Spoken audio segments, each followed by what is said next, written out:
you have a huge advantage, for example, to be born into money. But it actually turns out that in the United States anyways, if you had to choose between being born at the 95th percentile for wealth or the 95th percentile for intelligence, you'd be better off at the age of 40 if you were born at the 95th percentile for education or for intelligence.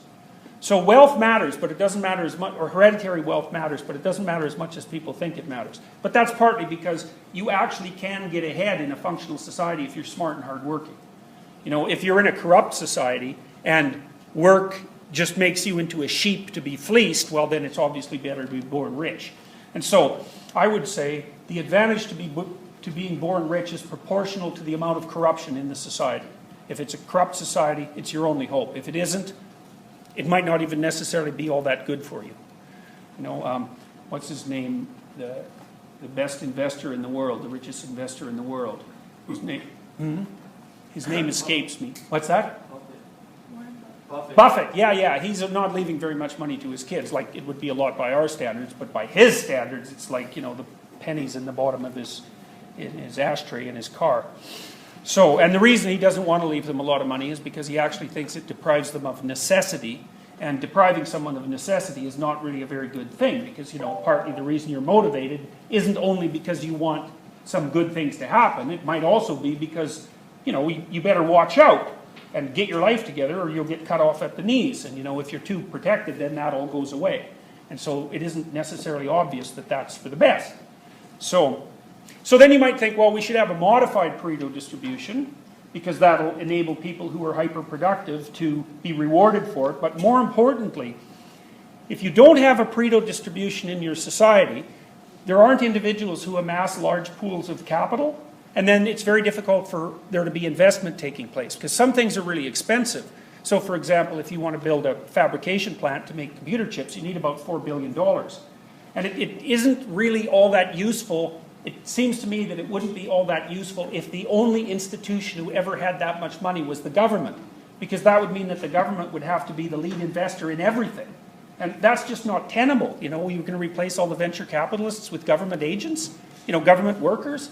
That's not going to work.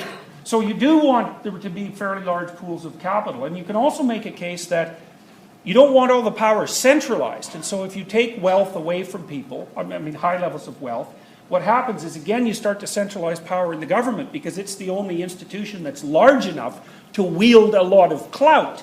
You know, and they say in the US that most billionaires now are self-made. And so then you might think, well, if someone is capable, parceling out the crooks, there's always going to be crooks. If someone is capable of generating $1 billion by the time they're 40, it's conceivable that that's the sort of person you want to have that much money.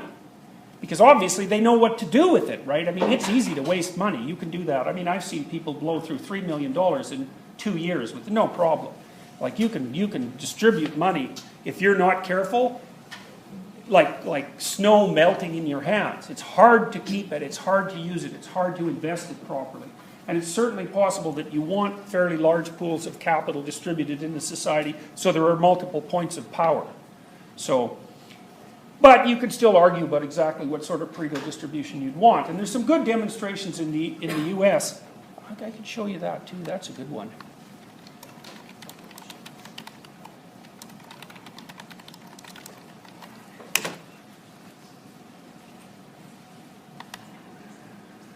There's a chart I saw recently that I can't get out of my head. A Harvard business professor and economist asked more than 5,000 Americans how they thought wealth was distributed in the United States. This is what they said they thought it was. Dividing the country into 5 rough groups of the top, bottom, and middle 3 20% groups, they asked people how they thought the wealth in this country was divided. Then he asked them what they thought was the ideal distribution. And 92%, that's at least 9 out of 10 of them, said it should be more like this. In other words, more equitable than they think it is. Now that fact is telling, admittedly, the notion that most Americans know that the system is already skewed unfairly. But what's most interesting to me is the reality compared to our perception. The ideal is as far removed from our perception of reality as the actual distribution is from what we think exists in this country. So ignore the ideal for a moment. Here's what we think it is again. And here is the actual distribution. Shockingly skewed. Not only do the bottom 20% and the next 20%, the bottom 40% of Americans barely have any of the wealth. I mean, it's hard to even see them on the chart. But the top 1% has more of the country's wealth than 9 out of 10 Americans believe the entire top 20% should have. Mind-blowing. But let's look at it another way, because I find this chart kind of difficult to wrap my head around. Instead, let's reduce the 311 million Americans to just a representative 100 people. Make it simple. Here they are: teachers, coaches, firefighters, construction workers, engineers, doctors, lawyers, some investment bankers, a CEO, maybe a celebrity or two. Now let's line them up according to their wealth. Poorest people on the left, wealthiest on the right, just a steady row of folks based on their net worth. So that's the monopoly like game. we did before, based on which 20% quintile they fall into. Now, let's reduce the total wealth of the United States, which was roughly $54 trillion in 2009, to this symbolic pile of cash. And let's distribute it among our 100 Americans. Well, here's socialism, all the wealth of the country distributed equally. We all know that won't work. We need to encourage people to work and work hard to achieve that good old American dream and keep our country moving forward. So, here's that ideal we asked everyone about. Something like this curve. This isn't too bad. We've got some incentive, as the wealthiest folks are now about 10 to 20 times better off than the poorest Americans. But hey, even the poor folks aren't actually poor, since the poverty line has stayed almost entirely off the chart. We have a super healthy middle class with a smooth transition into wealth. And yes, Republicans and Democrats alike chose this curve. 9 out of 10 people, 92%, said this was a nice, ideal distribution of America's wealth. But let's move on. This is what people think America's wealth distribution actually looks like. Not as equitable, clearly, but for me, even this still looks pretty great. Yes, the poorest 20 to 30% are starting to suffer quite a lot compared to the ideal, and the middle class is certainly struggling more than they were, while the rich and wealthy are making roughly 100 times that of the poorest Americans, and about 10 times that of the still healthy middle class. Sadly, this isn't even close to the reality. Here is the actual distribution of wealth in America. The poorest Americans don't even register. They're down to pocket change. And the middle class is barely distinguishable from the poor.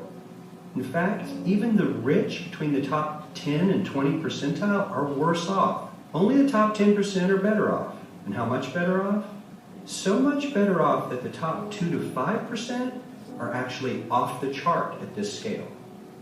And the top 1%, this guy, well, his stack of money stretches 10 times higher than we can show. Here's his stack of cash, restacked, all by itself. This is the top 1% we've been hearing so much about. So much green in his pockets that I have to give him a whole new column of his own, because he won't fit on my chart. 1% of America has 40% of all the nation's wealth. The bottom 80%, 8 out of every 10 people, or 80 out of these 100, only has 7% between them. And this has only gotten worse in the last 20 to 30 years. While the richest 1% take home almost a quarter of the national income today, in 1976, they took home only 9%, meaning their share of income has nearly tripled in the last 30 years. The top 1% own half the country's stocks, bonds, and mutual funds. The bottom 50% of Americans own only 0.5% of these investments, which means they aren't investing. They're just scraping by. I'm sure many of these wealthy people have worked very hard for their money. But do you really believe that the CEO is working 380 times harder than his average employee? Not his lowest paid employee. See, that's the one error, I think, that's in this video. How hard you work is irrelevant in terms of how much money, or almost irrelevant in terms of how much money you generate, right? Because obviously the people who work really hard, I mean, who works hard? Those guys that are digging holes out in the road in the winter, they're working hard, right? But you're not rewarded for the physical effort that you put in, or rarely. There's some association.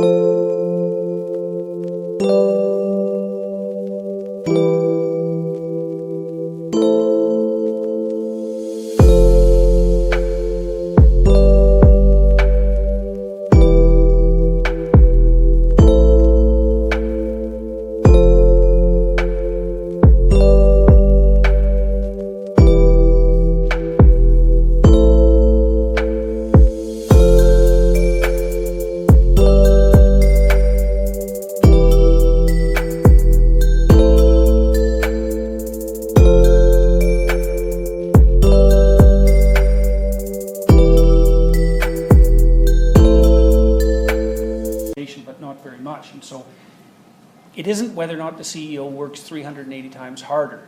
It's whether or not their productivity can be leveraged enough to justify that level of compensation. Now, you can make arguments on both sides of that, and it depends a lot on the industry and on the individual and all of those things. But you don't want to reduce this argument to one of hard work. It's not appropriate. It's too unsophisticated. Not the janitor, but the average earner in his company. The average worker needs to work more than a month to earn what the CEO makes in 1 hour. We certainly don't have to go all the way to socialism to find something that is fair for hardworking Americans. We don't even have to achieve what most of us consider might be ideal. All we need to do is wake up and realize that the reality in this country is not at all what we think it is. Yeah, so there's a 2-minute explanation for Trump and Sanders. Really, I'm dead serious about that. I'm dead serious about that, you know, because the right wing, the working class right wing, they think they've been absolutely screwed over, and they have. And then, you know, the left thinks, well, there's way too much power concentrated at the top, and the distribution would be...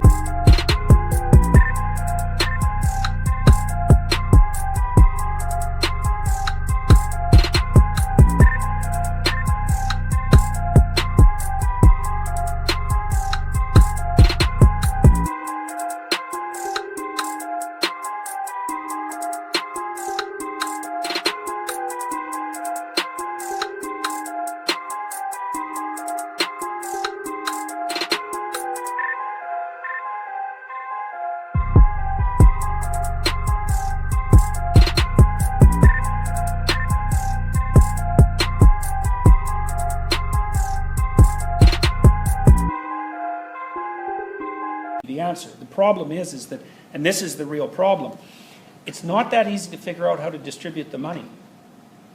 Like, first of all, there's a natural proclivity, you might say. You can model it with laws of physics. There's a natural proclivity of money to rank itself out like that. And so that happens in every culture. Now, maybe you can modify the steepness, but it's not easy to figure out how.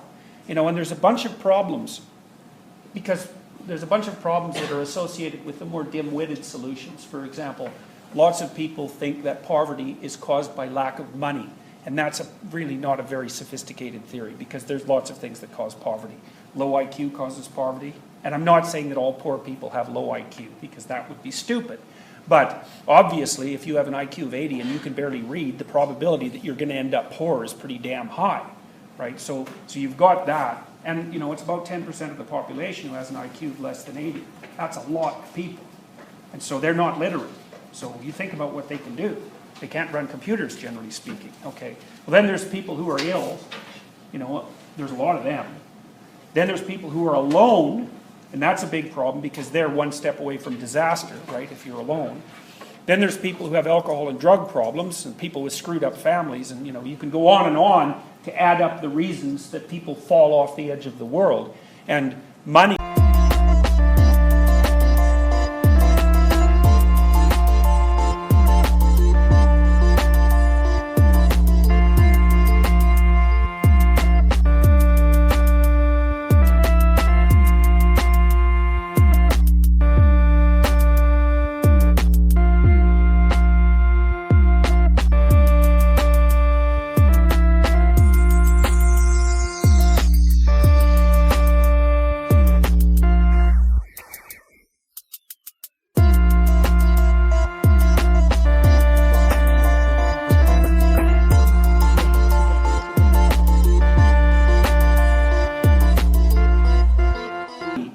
won't scratch the surface for many of those problems. For addiction, for example, now maybe spending on programs that would remediate addiction would be useful, but if you're an addict and you get money, that's not a good thing. Because all that means is that you're going to just run out the addiction until you run out of money. And so you've got to have a more sophisticated idea of what constitutes poverty before you can properly address it. And then you also have to take into account that a lot of what's driving people crazy, say in places like the US, isn't the fact that there's absolute poverty, because there's actually not that much absolute poverty in the US. So if you take the bottom 5% of the US population, by world standards, they're doing just fine. So, but by American standards, they're doing terribly. And so you have the relative poverty problem. And relative poverty drives aggression. And so that's something that's really worth knowing. And this is something that the conservatives just haven't seemed to figure out, as far as I can tell. Because the conservatives might say, well, you should let the money pile up on the right-hand side because, you know, the system is fair and smart people deserve to be rewarded and so on and so forth. The problem is that as that curve increases in height, the probability that the surrounding society is going to become violent starts to ratchet up tremendously. And you see this in places like Central America, where if you have money, you have to live in a bubble, because if you don't, people will kidnap you.